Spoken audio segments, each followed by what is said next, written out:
La première étape de pouvoir entrer dans le royaume de Dieu a toujours été repentez-vous. La tragédie, c'est que beaucoup de personnes aujourd'hui deviennent chrétiens sans la repentance. Ainsi, Dieu devrait dire encore aux chrétiens de se repentir. Dieu ne devrait pas normalement leur dire de se repentir. L'Église devrait plutôt dire au monde de se repentir. Si vous écoutez Dieu, aujourd'hui, Dieu est en train de dire aux chrétiens en Angleterre de se repentir et de pouvoir faire ce qu'ils auraient dû faire il y a de cela des années. Ça, c'est la première étape. Qu'est-ce que ça signifie, se repentir? Ainsi, beaucoup de personnes ont peur, se disant c'est une question de sentiment, de l'âme, de sentiment, se sentir désolé de ce qu'on a fait. Mais cela ne devrait pas être la repentance. Cela peut être simplement un regret. Beaucoup de personnes ont des sentiments de regret de comment est-ce qu'ils ont vécu. Je suis surpris s'il y a quelqu'un ici qui a souvent regretté certaines décisions qu'il a prises dans la vie. Et les sentiments venant des regrets, c'est concernant ce que vous avez fait. Qu'est-ce que vous avez fait avec de votre vie et des décisions que vous avez prises. Et ainsi, il y a certaines personnes qui ont beaucoup de sentiments que nous appelons des remords. Et les remords, c'est ce que vous ressentez par rapport à ce que vous avez fait aux autres. Je me rappelle, j'ai rencontré un homme qui souffrait de ces maladies vénériennes et ceci venait de sa manière de vivre. Et il a passé ces maladies vénériennes à sa fille. Et il était rempli de remords lorsqu'il s'est rendu compte de ce qu'il a fait à quelqu'un d'autre.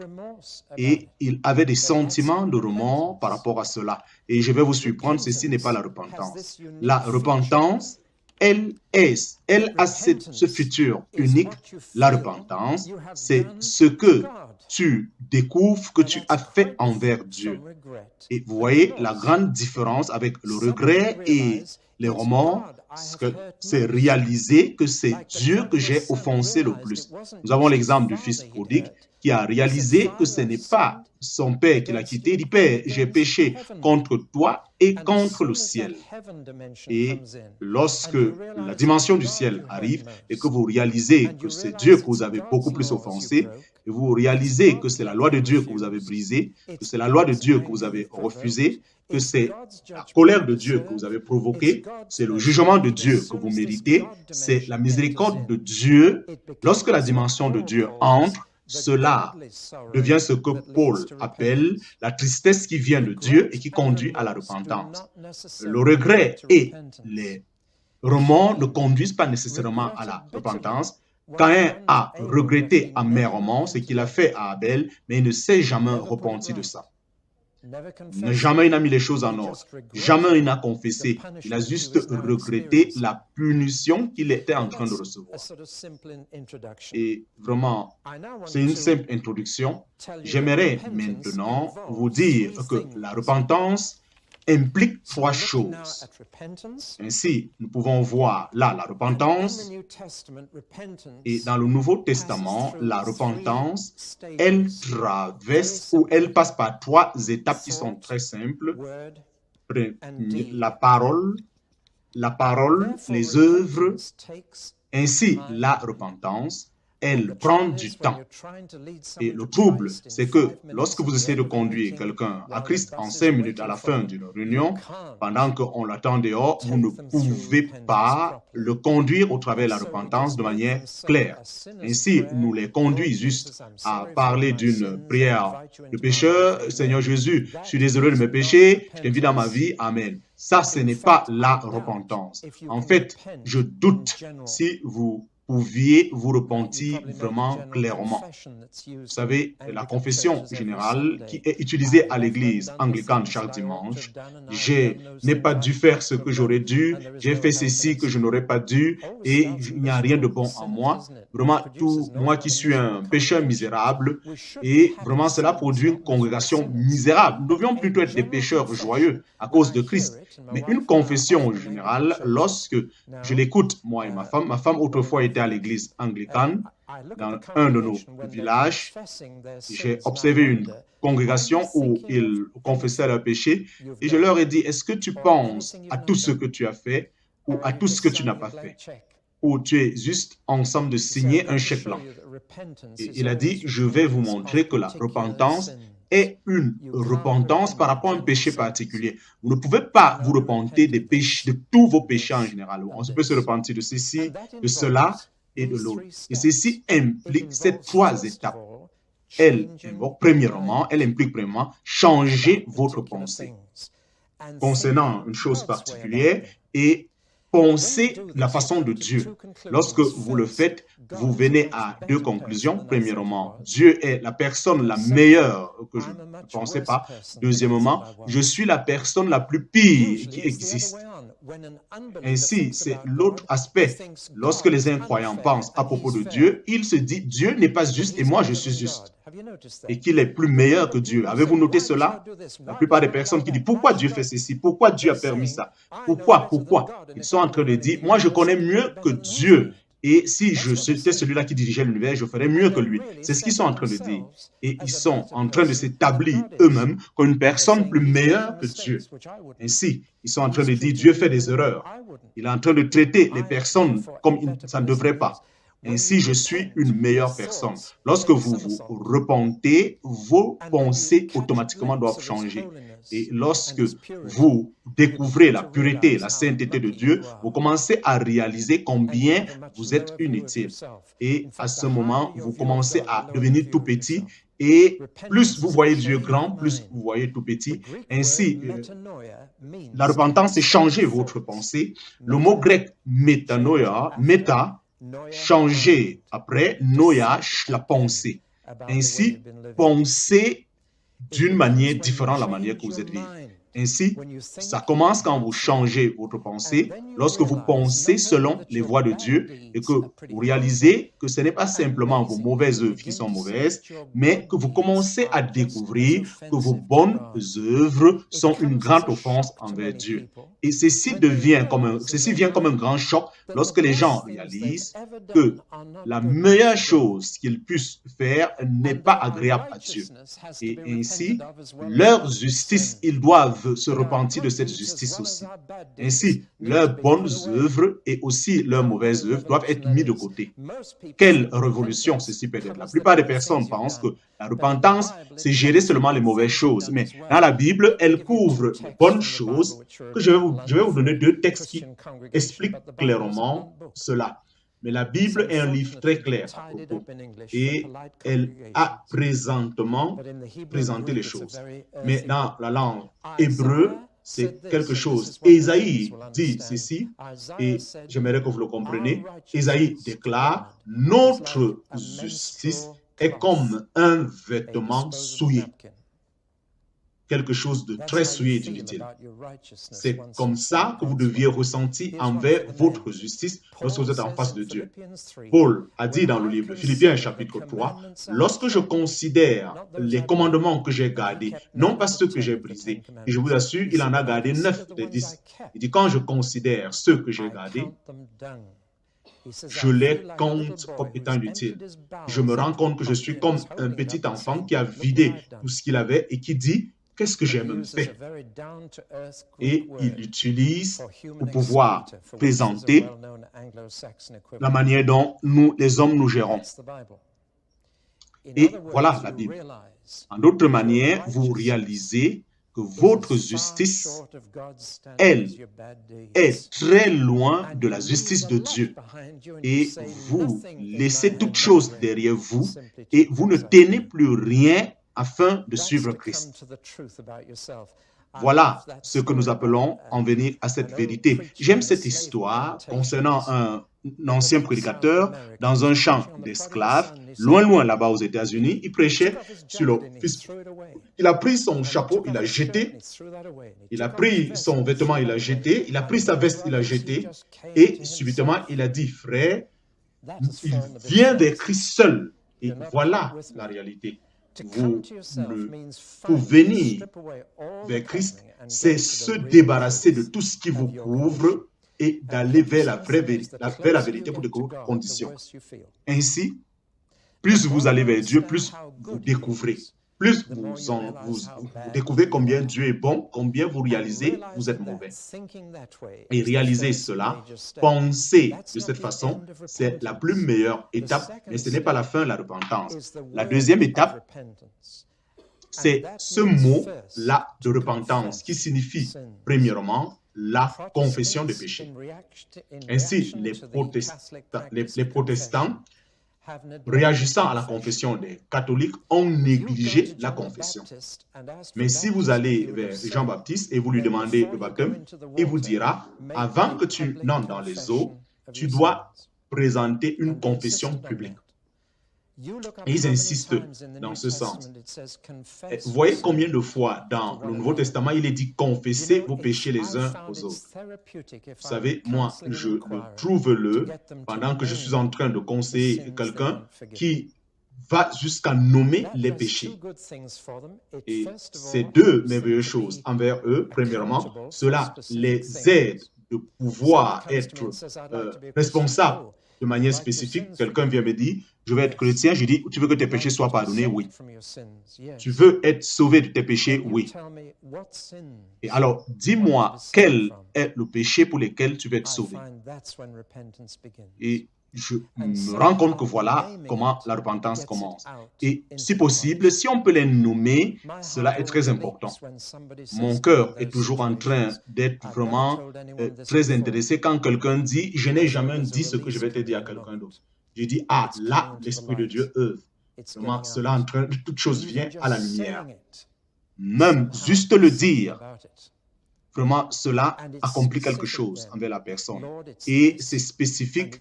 Seigneur, c'est ceci. Seigneur, c'est cela. Et voilà ce que j'ai fait. Il n'y a pas de confession de péché général dans le Nouveau Testament. Mais il y a des confessions des péchés de manière singulière. Ainsi, ceci aide aussi la véritable confession. Cela conduit la personne à devenir responsable. Lorsque vous confessez, vous ne pouvez pas vous donner des excuses. Vous ne pouvez pas dire « ce n'était pas ma faute » parce que la confession, c'est dire « c'était ma faute ». J'ai choisi cette manière que je puisse vous dire quelque chose qui parfois n'est pas toujours bien compris. Et je trouve aujourd'hui des chrétiens qui sont en train de s'intéresser beaucoup plus à la guérison que d'être pardonnés parce que le pardon demande la repentance et c'est très facile de blâmer quelqu'un pour des choses qui ont été faites. Soit dire, oh, c'était ce que mes parents m'ont fait, vraiment, c'est à cause de tel, et j'ai plutôt besoin de la guérison et non pas du pardon. Écoutez, nous ne sommes pas le résultat des choses qui nous arrivent. Nous sommes le résultat de ce que nous faisons et que la conséquence des choses nous arrive. C'est un choix de réaction que nous avons choisi qui fait de ce que nous sommes. Si je suis amer, c'est parce que je choisis de gérer ma vie ainsi. Et en fait, je crois que la plupart des personnes ont besoin de la repentance, de la guérison. Et ceci s'applique encore à nous et le Saint-Esprit œuvre afin de pouvoir nous éclairer. Mais ce qui est important pour l'humanité, ce n'est pas la guérison, c'est d'abord la repentance et pour obtenir le pardon de Dieu. Ainsi, je suis ce que je suis maintenant parce que moi, j'ai choisi. Ce point crucial m'a conduit à avoir ce caractère. Nous sommes tous le résultat de nos choix et traiter quelqu'un comme responsable, c'est comme si nous ne sommes pas en train de respecter cette personne. Vous êtes en train de dire à quelqu'un, vous êtes un être humain, vous avez le droit de choisir, vous l'avez choisi. J'ai écouté beaucoup de personnes qui plaidaient, oh, c'est parce que j'étais à cette mauvaise compagnie. Je n'ai jamais écouté quelqu'un qui dit, j'ai choisi cette compagnie. Vraiment, je suis allé à cette mauvaise compagnie. Mais nous choisissons nos amis, nous choisissons la vie qu'on va porter, nous choisissons les ambitions que nous aurions, nous choisissons. Et la confession, c'est dire, j'ai fait le mauvais choix et que je suis responsable. Ça, c'est le début lorsque vous élevez personne à la dignité d'être responsable. Ainsi, ou le conduit à déclarer ces paroles, si nous confessons nos péchés, si nous confessons nos péchés, ce qui veut dire nous les nommons un par un, alors il est fidèle et juste pour nous les pardonner et chacun de ces péchés, nos péchés. Et son sang nous purifie de toute iniquité. Une promesse merveilleuse. Alors, quand il s'agit de la confession, voilà une partie, le pardon, mais c'est aussi important dans certains péchés de pouvoir conduire la personne à renoncer à cette chose. Que cette personne puisse dire des paroles, j'ai fini avec cela, je ne vais plus retourner à cela. Pour conduire la personne à renoncer, ainsi, au début des baptêmes, on demandait toujours aux gens à renoncer au diable et de dire publiquement, je n'ai plus rien à faire avec ces faux maîtres, de renoncer. Ainsi, maintenant arrive la partie difficile qui consiste à produire des œuvres. Et cette partie, la plupart des gens ne se rappellent pas. Et c'est ce qui prend vraiment du temps. La repentance commence avec la pensée, elle continue par les paroles et enfin, elle doit se manifester par des œuvres. Je vous donne deux textes. Jean-Baptiste, quelqu'un est venu lui dire et a dit, je vais être baptisé. Jean-Baptiste lui a dit, produis des fruits dignes de la repentance et je vais te baptiser. Et il a dit, tu veux par là dire quoi? Il dit, si tu as 2 habits, donne un à l'autre. Si vous êtes en train de gérer vos finances, faites-le correctement. Si vous êtes en train de pouvoir utiliser votre pouvoir sur quelqu'un, arrêtez. Et ainsi, il continue en disant, contentez-vous de votre paye. Quel est ce prédicateur en Angleterre qui peut prêcher ainsi, qui peut prêcher de cette façon? Où sont ce type de prêcheurs? Nous ne prêchons plus ainsi parce que nous ne prêchons pas exactement la repentance. Mais ce fait est clair. C'est un aspect pratique. Contentez-vous. Combien de personnes ont été baptisées? Vous leur demandez, est-ce que tu te contentes de ta paye? Vous êtes en train de rire parce que vous le savez très bien que de nos jours, c'est des confessions générales, la prière. Nous ne gérons pas et n'entrons pas dans la réalité. Ainsi, Paul a dit ceci, je n'ai pas désobéi à cet appel céleste. Quel était donc cet appel céleste? J'aimerais que vous le connaissiez. Si vous lisez le verset dit ceci, je n'ai pas désobéi à l'appel céleste de cette vision. J'ai prêché la repentance envers les païens afin qu'ils puissent se tourner ou se convertir à Dieu et qu'ils puissent prouver cette repentance par leurs œuvres. Et Paul, dans le ministère de Paul, c'était un ministère qui conduisait les gens à prouver une repentance par les œuvres. Et je crois que nous aussi, on devrait arrêter de baptiser les gens juste sur des faits, mais on doit les baptiser sur des preuves de leur repentance. Ainsi, nous avons l'exemple de Zachée. Lorsque Jésus-Christ est venu sur ce Zaccheus qui était sur l'arbre, Jésus-Christ est arrivé dans sa maison et Zachée a dit, vraiment, je sais que je volais les gens. À partir de maintenant, je vais être correct, je vais faire les choses directement. Il n'a pas dit ainsi. Il a dit, je vais aller vers chacun que j'ai pu tromper et je vais pouvoir leur payer avec des intérêts 4 fois plus. Et Jésus a dit, aujourd'hui, le salut est entré dans cette maison. La repentance, c'est mettre le passé à jour. Vous ne pouvez pas mettre toutes choses à jour, mais il y a certains que le Seigneur va vous montrer que vous allez mettre à jour. J'ai prêché à Campbell dans une maison de parlement, c'était en Australie, et après le temps où nous étions ensemble, nous avons prié, et j'étais en train d'enseigner, mais après ce temps, il y a un politicien important qui a abandonné la chambre, qui est venu me voir et m'a dit, je suis en train de rentrer à la maison pour y écrire mes acomptes. Et vraiment, il n'y avait pas de pleurs, mais c'était une véritable repentance. Il s'est rendu compte qu'il doit se tourner vers la voie de Dieu. Et il a mis ça sur parole et il était en train de rentrer pour remettre les choses à jour. Voilà exactement Voilà ce que c'est que la repentance. Des œuvres dignes de la repentance. Faire quelque chose par rapport à ça. Mettre le passé correct. L'amener à quelque chose de pratique. Couper ce cordon ombilical afin que vous soyez libre de ça. Cela peut impliquer des choses négatives comme détruire quelque chose. La dernière fois, nous avons eu ces deux conduire quelqu'un à la maison et brûler certains médicaments de sorcellerie et nous avions quelquefois besoin, on a l'exemple à Éphèse, des bien-aimés qui ont brûlé des livres occultes, des milliers. On le lit dans Actes chapitre 19. Voilà ce que nous appelons les œuvres, la repentance. Et ceci, aujourd'hui, a été abandonné dans nos prédications. Et ce n'est pas surprenant. Le Seigneur doit dire aux chrétiens de rentrer et de se repentir et de mettre les choses à jour. Mais lorsqu'on le fait, c'est vraiment une liberté. J'étais en train de prêcher à Budent pendant 3 nuits dans un centre.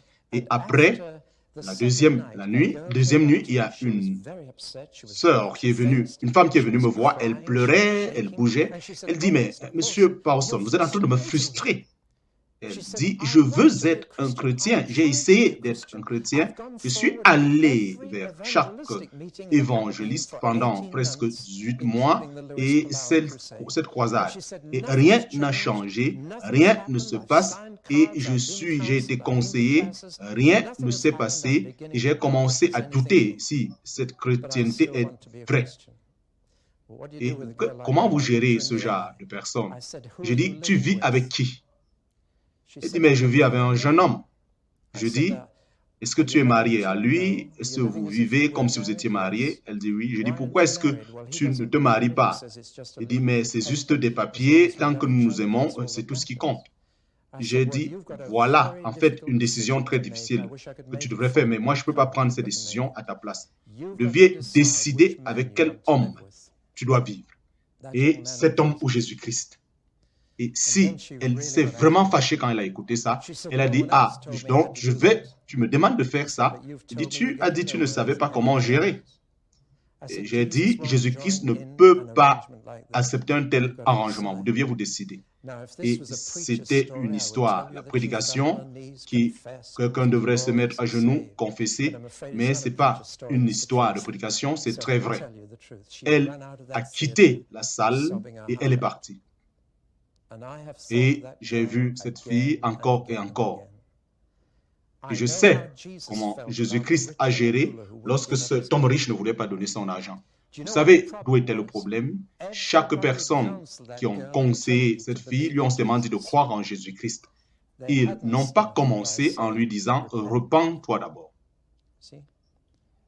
Ainsi, elle était confuse. Et le plus souvent, voilà le véritable problème. Nous commençons par l'étape numéro 2.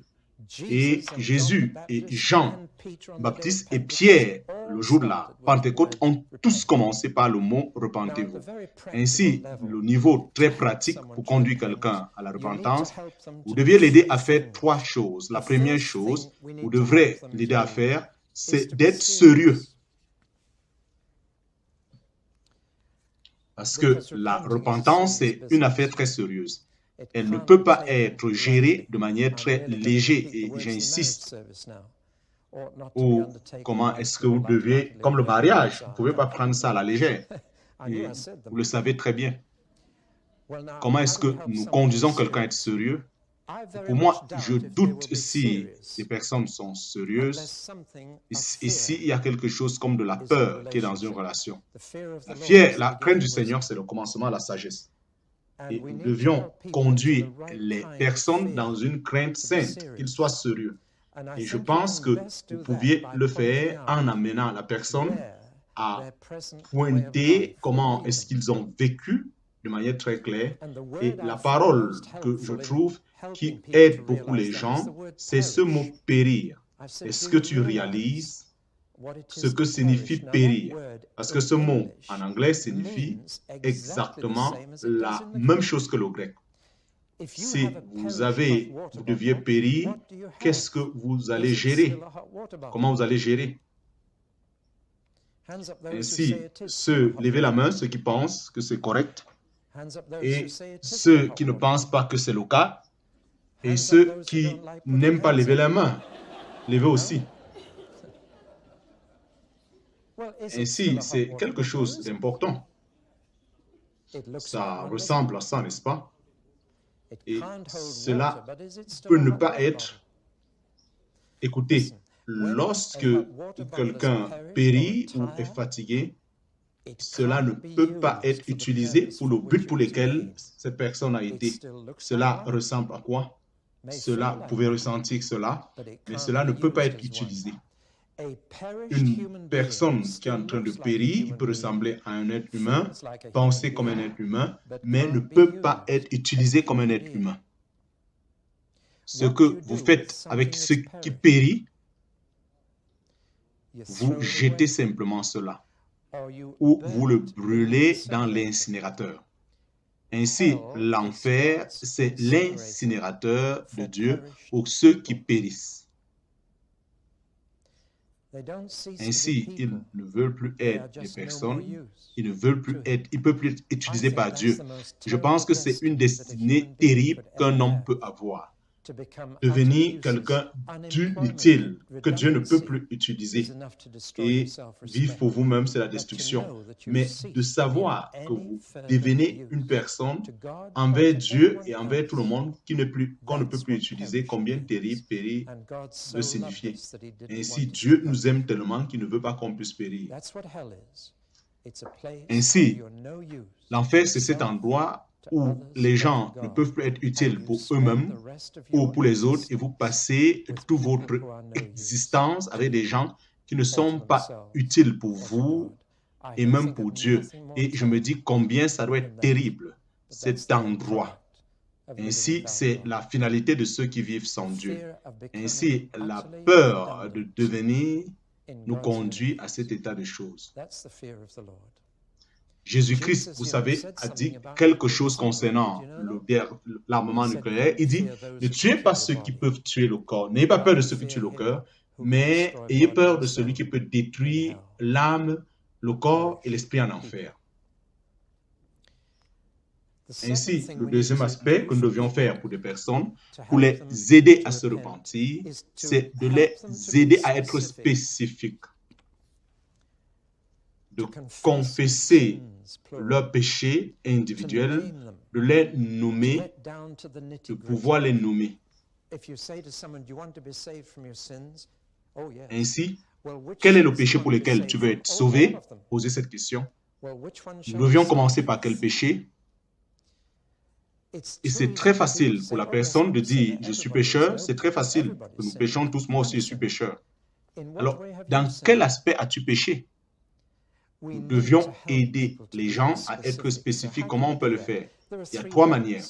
La première manière, c'est d'entretenir une conversation avec cette personne où on les conduit. Vous deviez ils doivent être sûrs que vous allez pouvoir garder et leur faire confiance afin qu'ils révèlent toutes choses. Et les gens aimeraient bien être libres de toutes ces choses. Parce que le cœur de Jésus, c'est de nous rendre libres. Et c'est ainsi, quel est le cas qui t'amène à avoir la haine? Il est important donc de garder leur conversation.